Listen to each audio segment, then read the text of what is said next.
El fuego interno de Carlos Castañeda, parte 2. Bueno, sean todos bienvenidos a nuestro espacio de siempre. Estamos en la parte 2 y el capítulo 2 de este libro. Los pinches tiranos. Pues sin más que decir, vamos a lo nuestro. Capítulo 2. Los pinches tiranos. Don Juan no me volvió a hablar de la maestría de estar consciente de ser hasta meses después. Estábamos entonces en la casa donde vivía todo el grupo de videntes. «Vamos a caminar un rato», me dijo don Juan secamente, poniendo una mano sobre mi hombro. «O mejor todavía, vamos donde hay mucha gente a la plaza del pueblo y nos sentamos a platicar». Me sorprendió muchísimo que me hablara. Ya llevaba yo varios días en la casa y ni siquiera contestaba mis saludos. La ley fría. Al momento en que don Juan y yo salíamos de la casa, la gorda nos interceptó y nos exigió que la lleváramos con nosotros. Parecía estar determinada a seguirnos. Con voz muy firme, don Juan le dijo que tenía que discutir algo conmigo en privado. «¿Van a hablar de mí?», dijo la gorda. Su tono y sus gestos traicionaban tanto su desconfianza como su enojo. «Pues sí», repuso don Juan secamente. Pasó frente a ella sin volverse a mirarla. Lo seguí y caminamos en silencio hasta la plaza del pueblo. Cuando nos sentamos, le pregunté qué demonios podríamos discutir acerca de la gorda. Todavía me molestaba la amenazante manera como me había mirado cuando salíamos de la casa. «No tenemos nada que discutir acerca de la gorda o de ninguna otra persona», repuso. «Le dije eso solo para aguijonear su enorme importancia personal, y dio resultado. Está furiosa con nosotros. Yo la conozco bien. Estuvo hablando consigo misma y ya se dijo lo suficiente para darse confianza y para sentirse indignada porque no la trajimos y por haber quedado como tonta. No me sorprendería si se nos viene encima en esta banca». «Si no vamos a hablar de la gorda, ¿de qué vamos a hablar?», pregunté. «Vamos a continuar la discusión que comenzamos en Oaxaca», contestó. «Entender esta explicación va a requerir tu esfuerzo máximo. Tienes que estar dispuesto a cambiar una y otra vez de niveles de conciencia. Y mientras estemos envueltos en nuestra plática, exigiré de ti total concentración y paciencia». Quejándome a medias, le dije que me había hecho sentirme muy mal al negarse a hablarme desde mi llegada a su casa. Me miró y arqueó las cejas. Una sonrisa apareció fugazmente en sus labios y se desvaneció. Me di cuenta de que me daba a entender que yo estaba tan confuso como la gorda. «Te estuve aguijoneando tu importancia personal», dijo frunciendo el ceño. «La importancia personal es nuestro mayor enemigo. Piénsalo. Aquello que nos debilita es sentirnos ofendidos por los hechos y malhechos de nuestros semejantes. Nuestra importancia personal requiere que pasemos la mayor parte de nuestras vidas ofendidos por alguien. Los nuevos videntes recomendaban que se debían llevar a cabo todos los esfuerzos posibles para erradicarla de la vida de los guerreros. Yo he seguido esa recomendación al pie de la letra y he tratado de demostrarte por todos los medios posibles que sin importancia personal somos invulnerables. Mientras lo escuchaba, de pronto, sus ojos se volvieron muy brillantes. La idea que se me ocurrió de inmediato fue que parecía estar a punto de reírse y que no había motivo para hacerlo, cuando me sobresaltó una repentina y dolorosa bofetada en el lado derecho de la cara. Me levanté de un salto. La gorda estaba parada a mis espaldas, con la mano aún alzada. Su cara estaba roja de ira. «Ahora sí puedes decir lo que quieras de mí y con más razón», gritó. «Pero si tienes algo que decir, dímelo en mi cara, hijo de la chingada». Su arranque pareció haberla agotado. Se sentó en el suelo y comenzó a llorar. Don Juan estaba inmovilizado por el júbilo inexpresable. Yo estaba tieso de pura furia. La gorda me fulminó con la mirada y luego se volvió hacia don Juan y le dijo sumisamente que no teníamos ningún derecho a criticarla. Don Juan se rió con tanta fuerza que se dobló casi hasta el suelo. Ni siquiera podía hablar. 2 o 3 veces trató de decirme algo, pero finalmente se incorporó y se alejó, con el cuerpo aún sacudido por espasmos de risa. Yo estaba a punto de correr tras él, todavía furioso contra la gorda, quien en ese momento me parecía despreciable, cuando me ocurrió algo extraordinario. Supe instantáneamente que era lo que había hecho reír tanto a don Juan. La gorda y yo éramos horrendamente parecidos. Nuestra importancia personal era gigantesca. Mi sorpresa y mi furia al ser abofeteado eran exactamente iguales a la ira y la desconfianza de la gorda. Don Juan tenía razón. La carga de la importancia personal es en verdad un terrible estorbo. Corrí tras él, exaltado. Lágrimas me brotaban de los ojos. Lo alcancé y le dije lo que había comprendido. En sus ojos había un brillo de malicia y deleite. «¿Qué puedo hacer por la gorda?», pregunté. «Nada», contestó. «Los actos de darse cuenta son siempre personales». Cambió el tema y dijo que los augurios nos decían que prosiguiéramos nuestra discusión en casa, ya fuera en una sala amplia con cómodos sillones o bien en el patio trasero que tenía un corredor techado a su alrededor.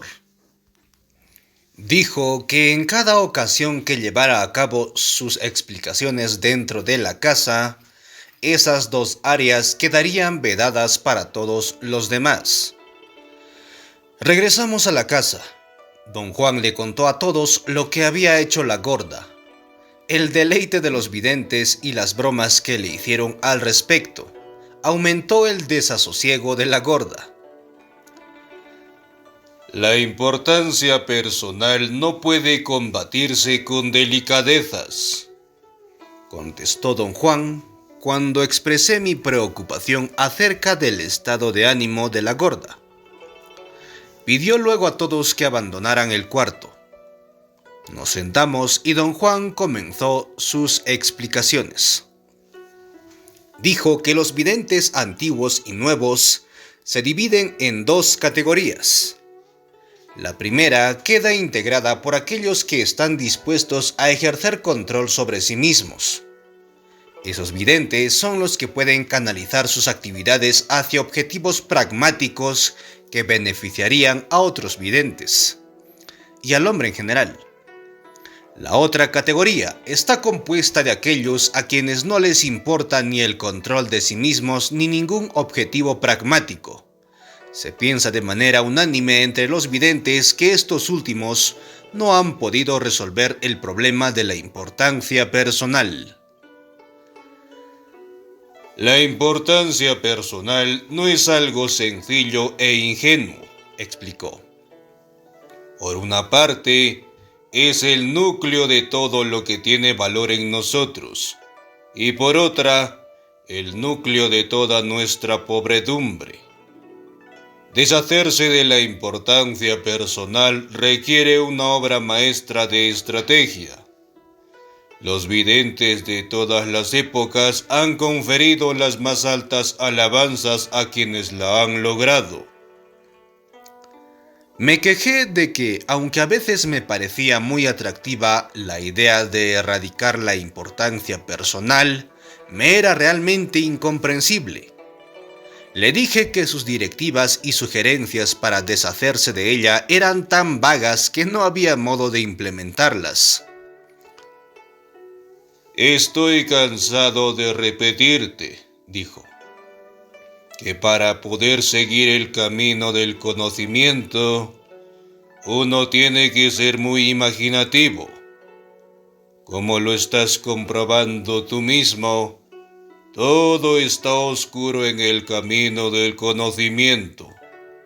La claridad cuesta muchísimo trabajo, muchísima imaginación.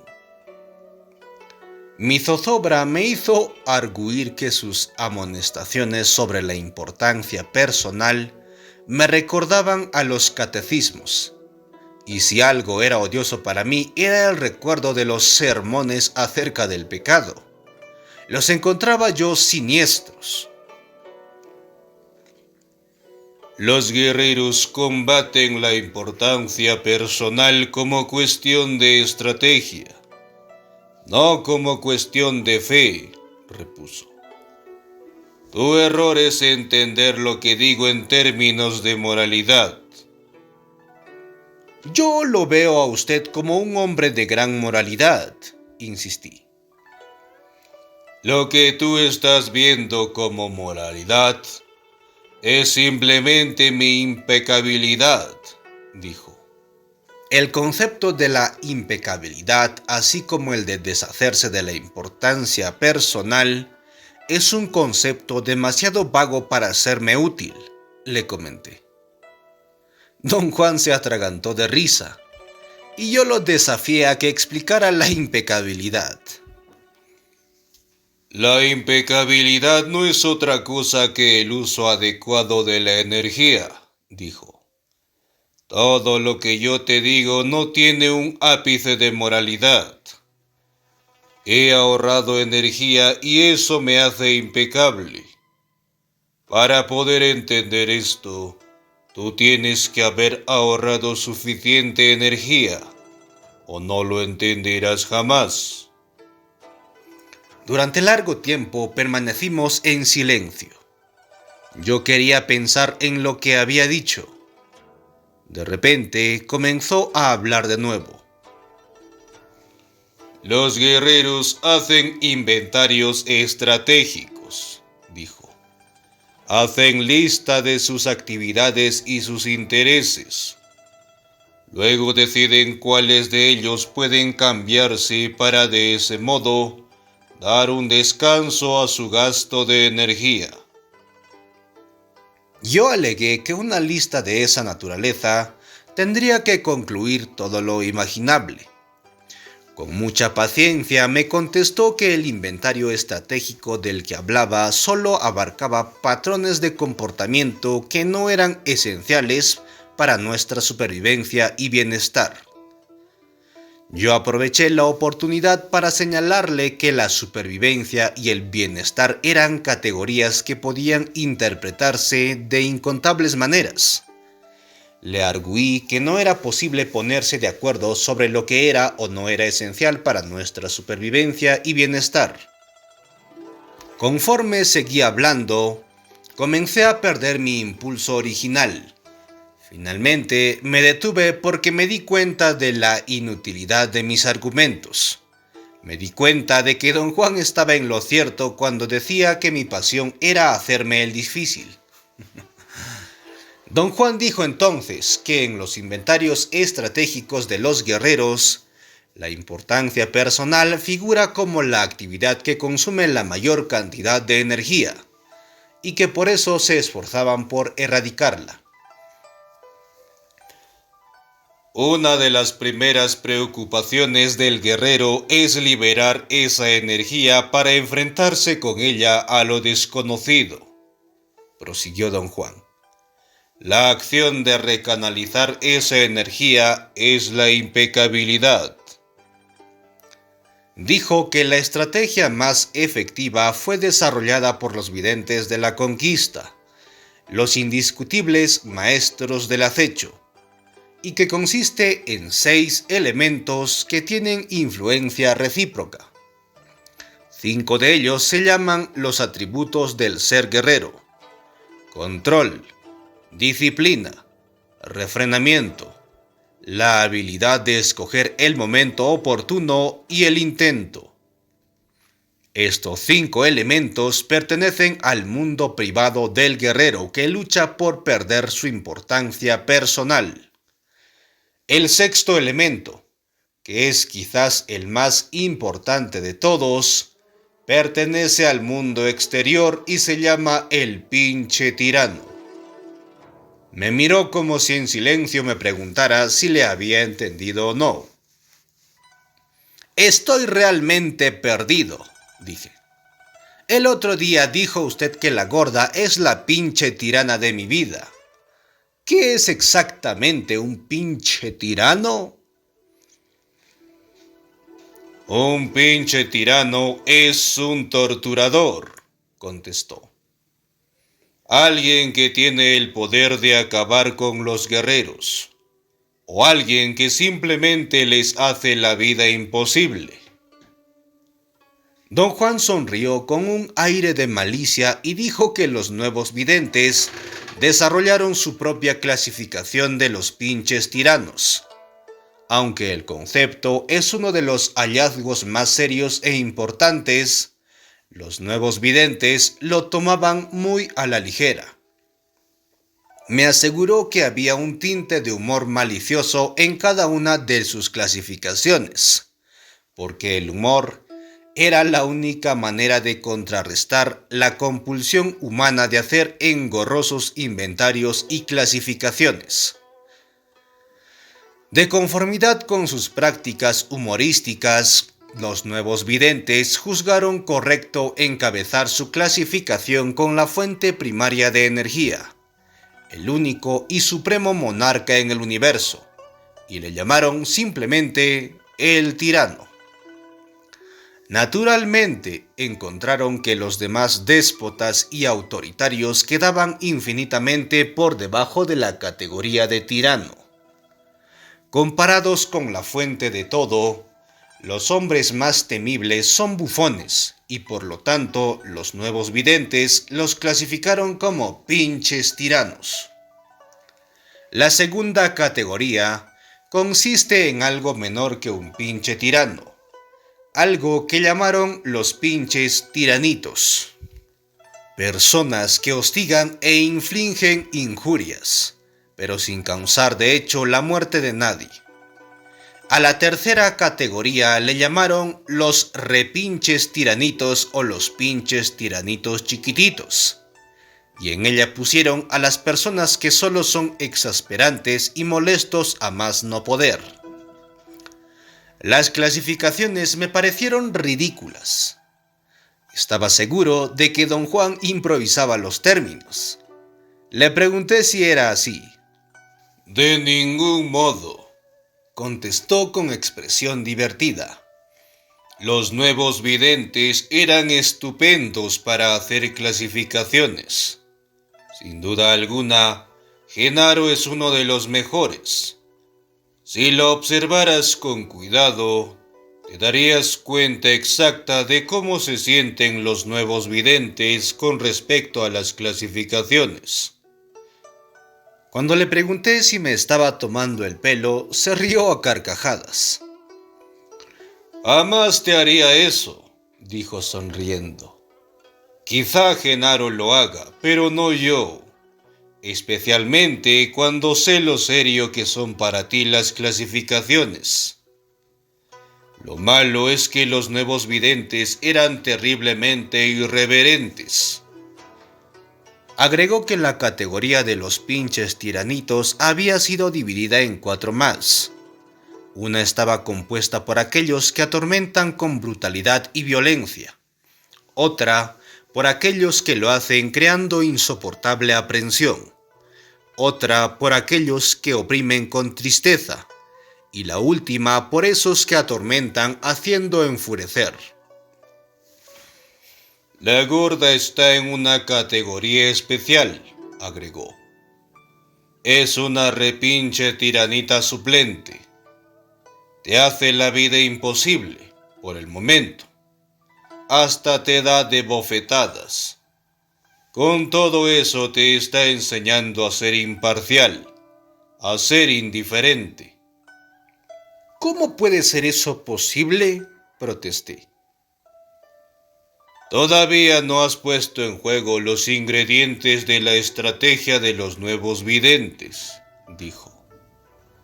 Una vez que lo hagas, sabrás cuán eficaz e ingeniosa es la estratagema de usar a un pinche tirano. Te aseguro que no solo elimina la importancia personal, sino que también prepara a los guerreros para entender que la impecabilidad es lo único que cuenta en el camino del conocimiento. Dijo que la estrategia de los nuevos videntes era una maniobra mortal en la cual el pinche tirano es como una cúspide montañosa, y los atributos del ser guerrero son como enredaderas que trepan hasta la cima. Generalmente solo se usan los primeros 4 atributos, prosiguió.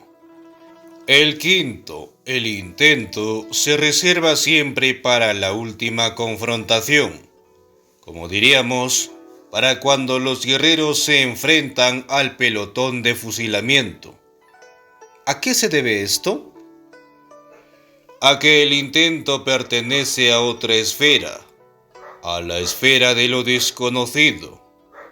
Los otros 4 pertenecen a lo conocido, exactamente donde se encuentran aposentados los pinches tiranos.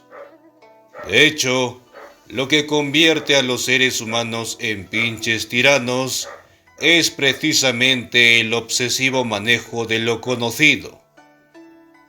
Don Juan explicó que solo los videntes, que son guerreros impecables y que tienen control sobre el intento, logran el engranaje de todos los 5 atributos. Una acción de esa naturaleza es una maniobra suprema que no puede realizarse en el nivel humano de todos los días. 4 atributos es todo lo que se necesita para tratar con los peores pinches tiranos, continuó. Claro está siempre y cuando se haya encontrado a un pinche tirano. Como dije, el pinche tirano es elemento externo, el que no podemos controlar y el elemento que es quizás el más importante de todos. Mi benefactor siempre decía que el guerrero que se topa con un pinche tirano es un guerrero afortunado. Su filosofía era que si no tienes la suerte de encontrar a uno en tu camino, tienes que salir a buscarlo. Explicó que uno de los más grandes logros de los videntes de la época colonial fue un esquema que él llamaba la progresión de 3 vueltas. Los videntes, al entender la naturaleza del hombre, llegaron a la conclusión indisputable de que si uno se las puede ver con los pinches tiranos, uno ciertamente puede enfrentarse a lo desconocido sin peligro. Y luego incluso uno puede sobrevivir a la presencia de lo que no se puede conocer. La reacción del hombre común y corriente es pensar que debería invertirse ese orden, prosiguió. Es natural creer que un vidente que se puede enfrentar a lo desconocido puede, por cierto, hacer cara a cualquier pinche tirano. Pero no es así. Lo que destruyó a los soberbios videntes de la antigüedad fue esa suposición. Es solo ahora que lo sabemos. Sabemos que nada puede templar tan bien el espíritu de un guerrero como el tratar con personas imposibles en posiciones de poder. Solo bajo esas circunstancias pueden los guerreros adquirir la sobriedad y la serenidad necesarias para ponerse frente a frente a lo que no se puede conocer. A grandes voces disentí con él. Le dije que en mi opinión los tiranos convierten a sus víctimas en seres indefensos o en seres tan brutales como los tiranos mismos. Señalé que se habían realizado incontables estudios sobre los efectos de la tortura física y sociológica sobre ese tipo de víctimas. La diferencia está en algo que acabas de decir, repuso. Tú hablas de víctimas, no de guerreros. Yo también creía lo mismo que tú. Ya te contaré lo que me hizo cambiar. Pero primero volvamos otra vez a lo que te estaba diciendo acerca de los tiempos coloniales.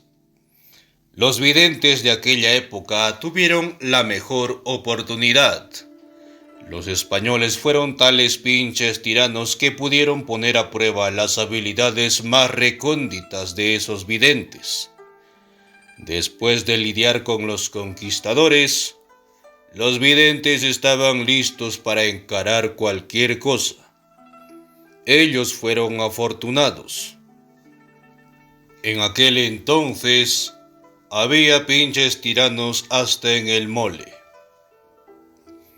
Después de esos maravillosos años de abundancia, las cosas cambiaron mucho. Nunca más volvieron a tener tanto alcance los pinches tiranos. Solo durante aquella época fue ilimitada su autoridad.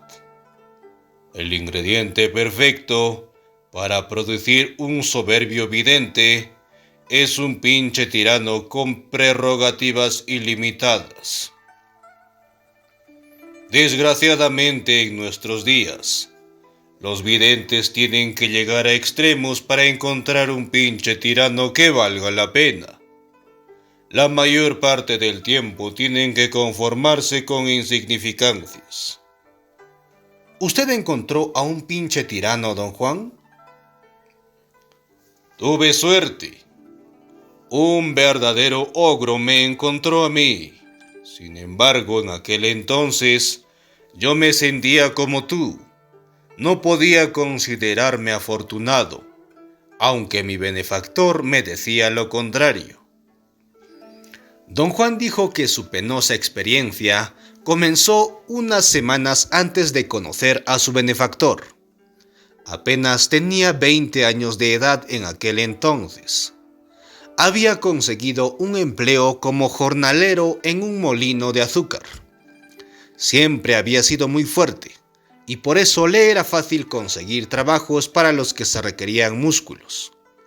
Un día, mientras movía unos pesados costales de azúcar, llegó una señora.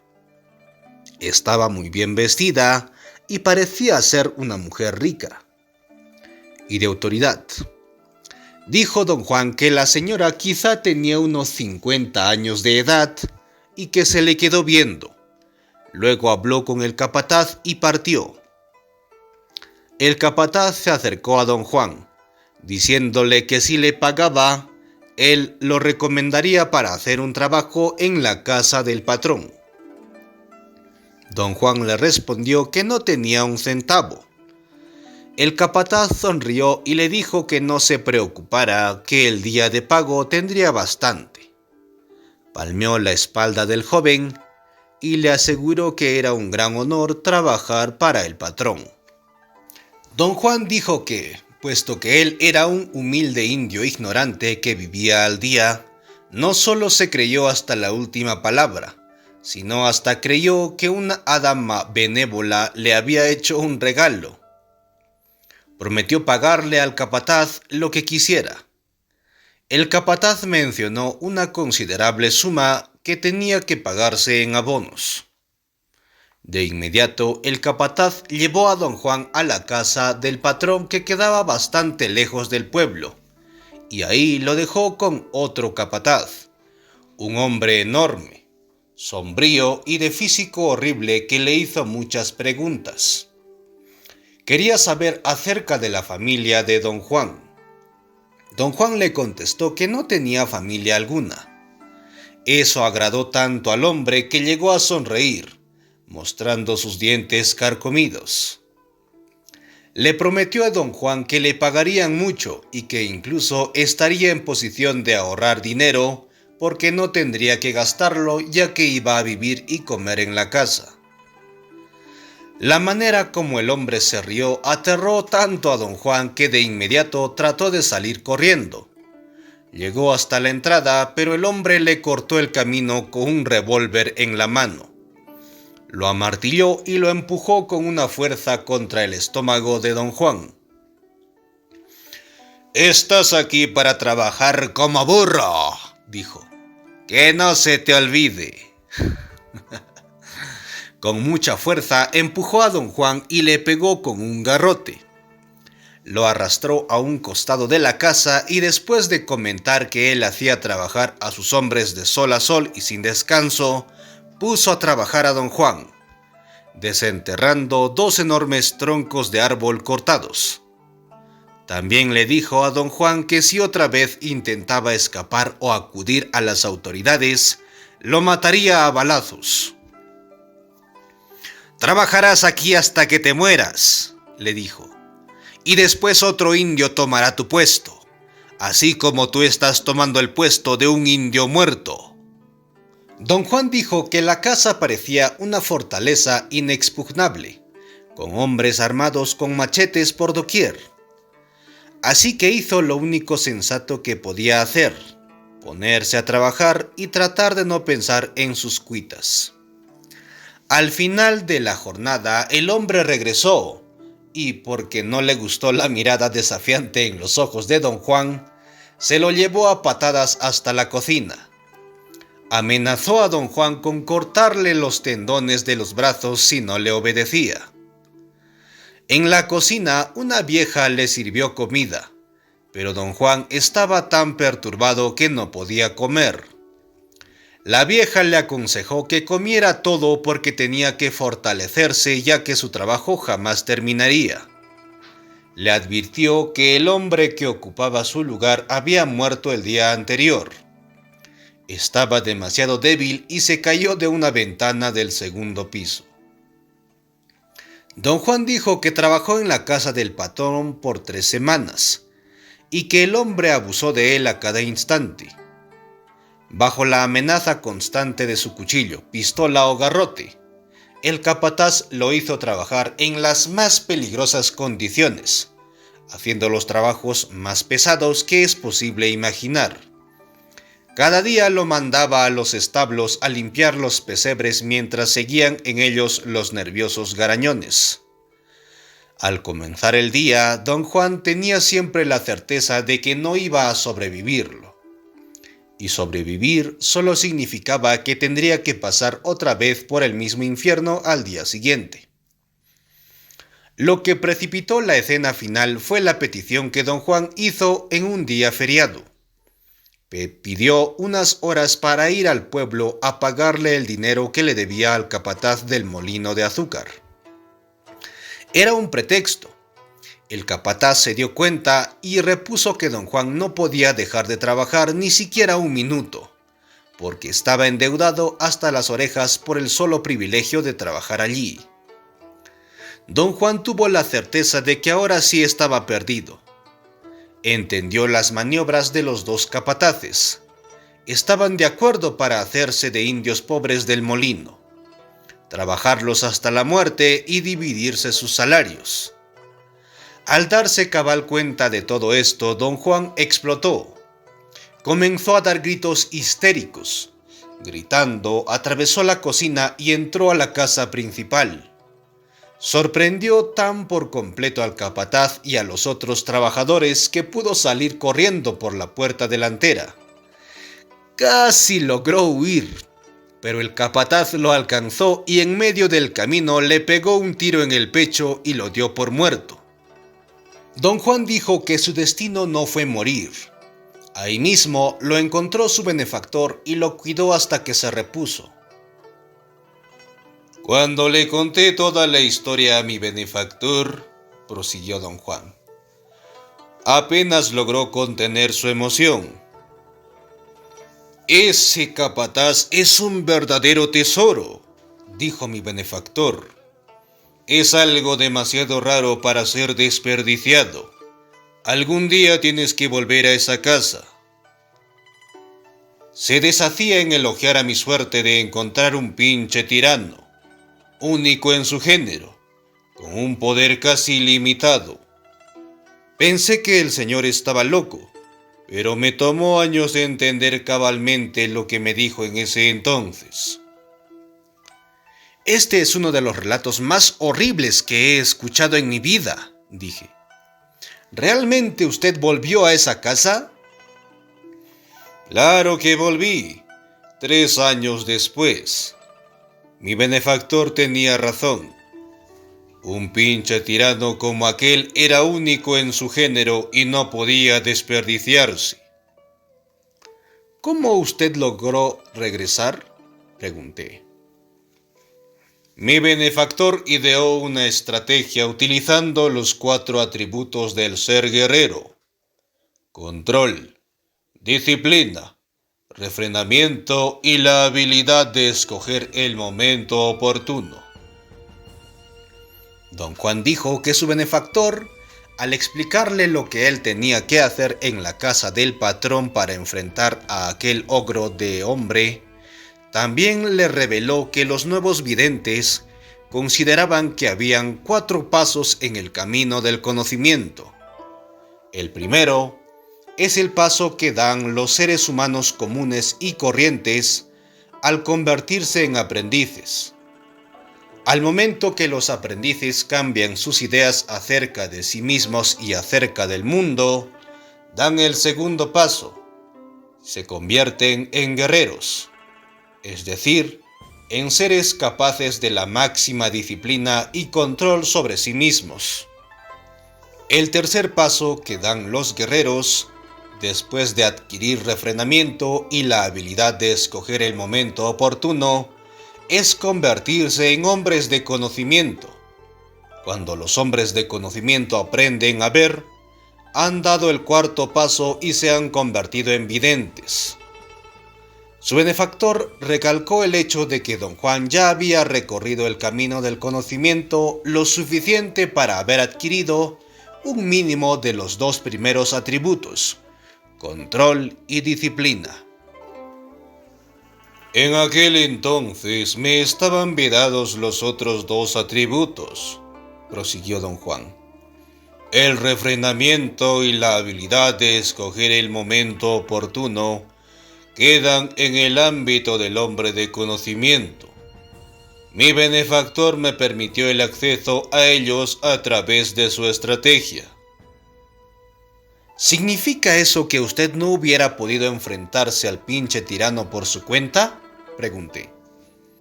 Estoy seguro de que hubiera podido hacerlo yo solo, aunque siempre he dudado que hubiera podido hacerlo con estilo y elegancia. Mi benefactor disfrutó inmensamente dirigiendo mi tarea. La idea de usar un pinche tirano no es solo para perfeccionar el espíritu, sino también para la felicidad y el gozo del guerrero. ¿Cómo podría alguien gozar con el monstruo que describió usted? Ese señor no era nada en comparación con los verdaderos monstruos que los nuevos videntes enfrentaron durante la colonia. Todo parece indicar que aquellos videntes se quedaron bizcos de tanta diversión. Probaron que hasta los peores pinches tiranos son un encanto.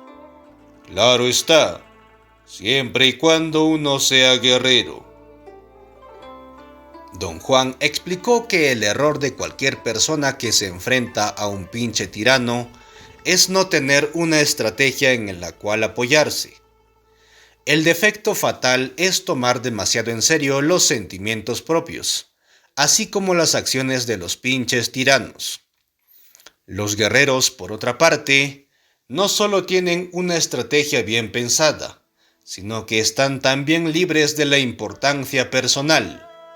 Lo que acaba con su importancia personal es haber comprendido que la realidad es una interpretación que hacemos. Ese conocimiento fue la ventaja definitiva que los nuevos videntes tuvieron sobre los españoles. Dijo que estaba convencido de que podía derrotar al capataz usando solamente la convicción de que los pinches tiranos se toman mortalmente en serio, mientras que los guerreros no. Siguiendo el plan estratégico de su benefactor, don Juan volvió a conseguir trabajo en el mismo molino de azúcar. Nadie recordó que él trabajó allí. Los peones trabajaban en el molino de azúcar por temporadas. La estrategia de su benefactor especificaba que don Juan tenía que ser esmerado y circunspecto con quien fuera que llegara buscando otra víctima. Resultó que la misma señora llegó, como lo había hecho años antes, y se fijó inmediatamente en don Juan, quien tenía aún más fuerza física que la vez anterior. Tuvo lugar la misma rutina con el capataz. Sin embargo, la estrategia requería que don Juan, desde el principio, rehusara pago alguno al capataz. Al hombre jamás se le había hecho eso, y quedó asombrado. Amenazó con despedir a don Juan del trabajo. Don Juan lo amenazó por su parte, diciendo que iría directamente a la casa de la señora a verla. Le dijo al capataz que él sabía dónde vivía ella, porque trabajaba en los campos aledaños cortando caña de azúcar. El hombre comenzó a regatear, y don Juan le exigió dinero antes de aceptar ir a casa de la señora. El capataz cedió y le entregó algunos billetes. Don Juan se dio perfecta cuenta de que el capataz accedía solo como ardid para conseguir que aceptara el trabajo. «Él mismo me llevó de nuevo a la casa», dijo don Juan. «Era una vieja hacienda propiedad de la gente del molino de azúcar. Hombres ricos que o bien sabían lo que pasaba y no les importaba, o eran demasiado indiferentes para darse cuenta. En cuanto llegamos ahí, corrí a buscar a la señora. La encontré, caí de rodillas y besé su mano para darle las gracias. Los dos capataces estaban lívidos. El capataz de la caza me hizo lo mismo que antes, pero yo estaba preparadísimo para tratar con él. Tenía el control y la disciplina. Todo resultó tal como lo planeó mi benefactor. Mi control me hizo cumplir con la más absurda necedad del tipo. Lo que generalmente nos agota en una situación como esta es el deterioro que sufre nuestra importancia personal. Cualquier hombre que tiene una pizca de orgullo se despedaza cuando lo hacen sentir inútil y estúpido. Con gusto hacía yo todo lo que el capataz me pedía. Yo estaba feliz y lleno de fuerza, y no me importaban un comino mi orgullo o mi terror. Yo estaba ahí como guerrero impecable. Al afinar el espíritu cuando alguien te pisotea se llama control. Don Juan explicó que la estrategia de su benefactor requería de que en lugar de sentir compasión por sí mismo, como lo había hecho antes, se dedicara de inmediato a explorar el carácter del capataz, sus debilidades, sus peculiaridades. Encontró que los puntos más fuertes del capataz eran su osadía y su violencia. había balaceado a don Juan a plena luz del día y ante veintenas de espectadores. Su gran debilidad era que le gustaba su trabajo y que no quería ponerlo en peligro. Bajo ninguna circunstancia intentaría matar a don Juan dentro de la propiedad, durante el día. Su otra gran debilidad consistía en que era hombre de familia. Tenía una esposa e hijos que vivían en una casucha cerca de la casa.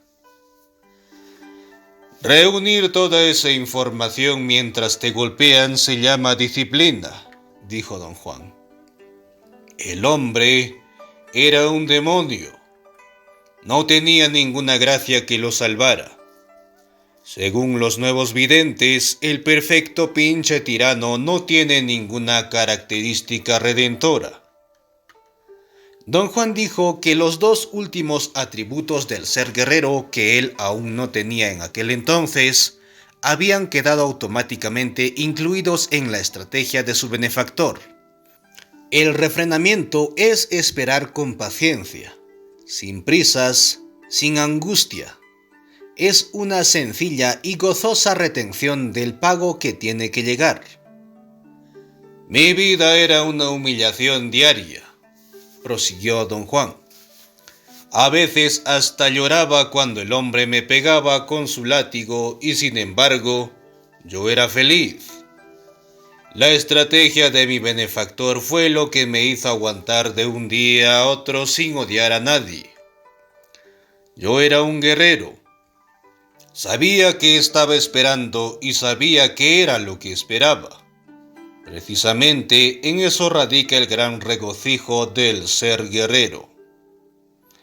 Agregó que la estrategia de su benefactor incluía acosar sistemáticamente al hombre, escudándose siempre tras un orden superior, así como habían hecho los videntes del nuevo ciclo durante la colonia, al escudarse en la Iglesia Católica. Un humilde sacerdote era a veces más poderoso que un noble. El escudo de don Juan era la señora dueña de la casa.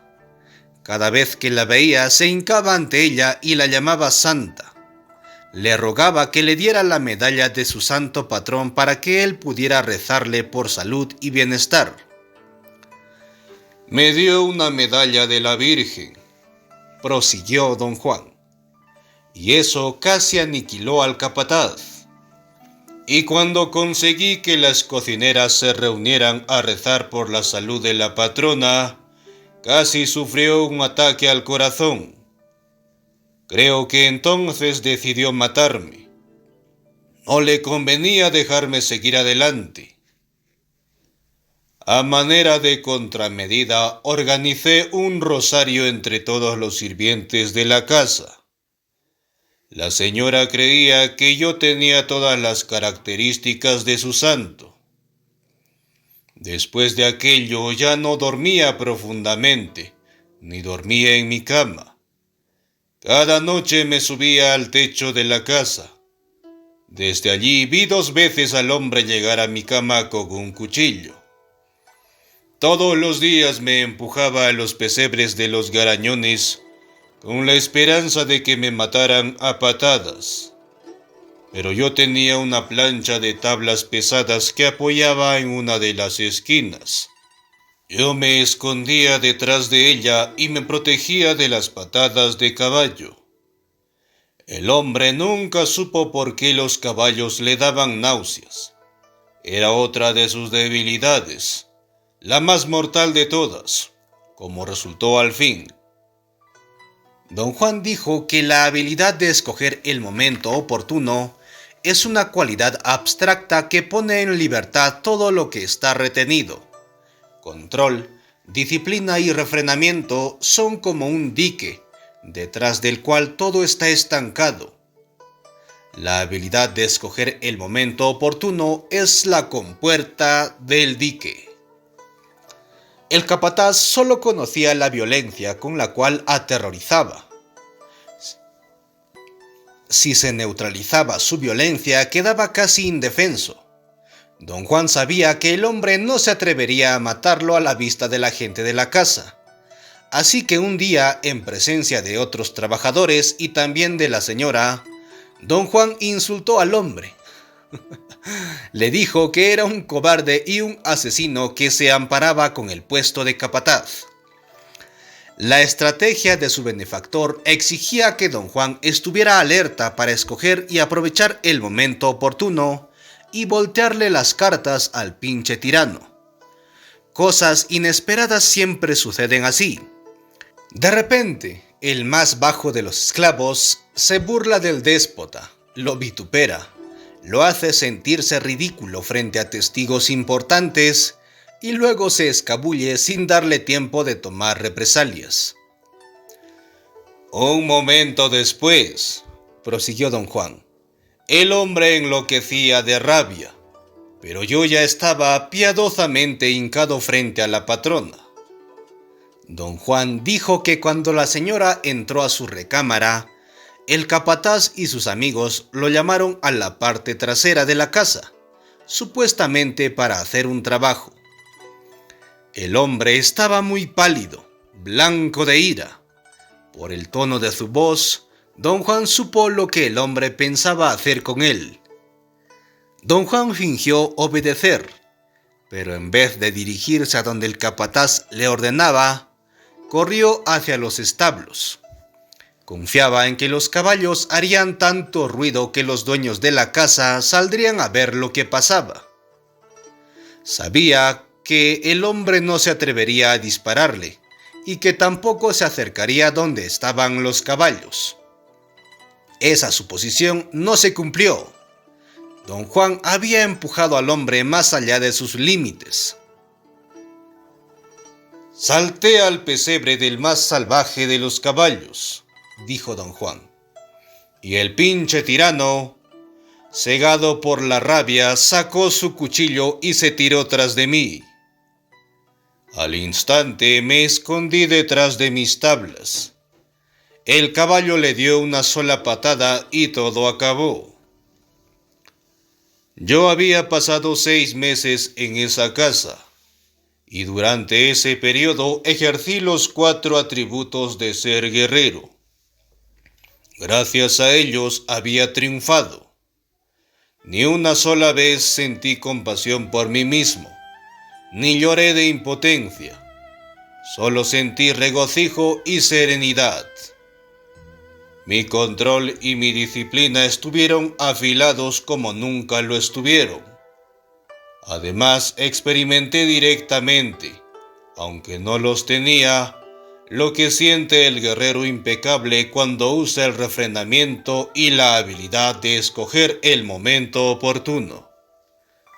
Mi benefactor explicó algo muy interesante.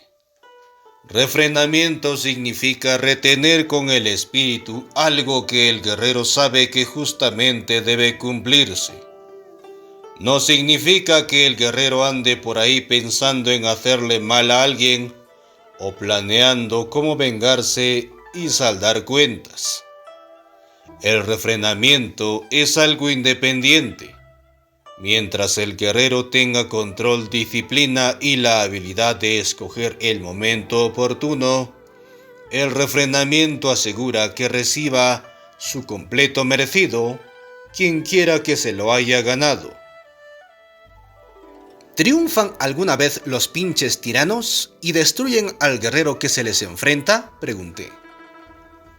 Desde luego, durante la conquista y la colonia, los guerreros murieron como moscas. Sus filas se vieron diezmadas. Los pinches tiranos podían condenar a muerte a cualquiera por un simple capricho. Bajo ese tipo de presión, los videntes alcanzaron estados sublimes. Aseguró don Juan que en esa época los videntes que sobrevivieron tuvieron que forzarse hasta el límite para encontrar nuevos caminos.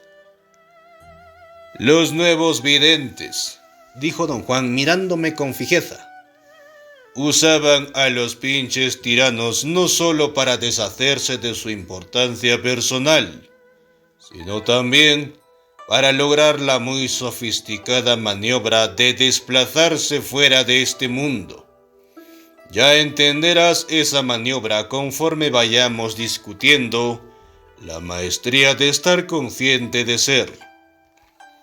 Le expliqué a don Juan que lo que yo le preguntaba, o lo que le había preguntado, era si en el presente, en nuestra época, los pinches tiranos podrían derrotar alguna vez a un guerrero. Todos los días, contestó. Las consecuencias no son tan terribles como las del pasado. Hoy en día, por supuesto, los guerreros siempre tienen la oportunidad de retroceder, luego reponerse y después volver. Pero el problema de la derrota moderna es de otro género.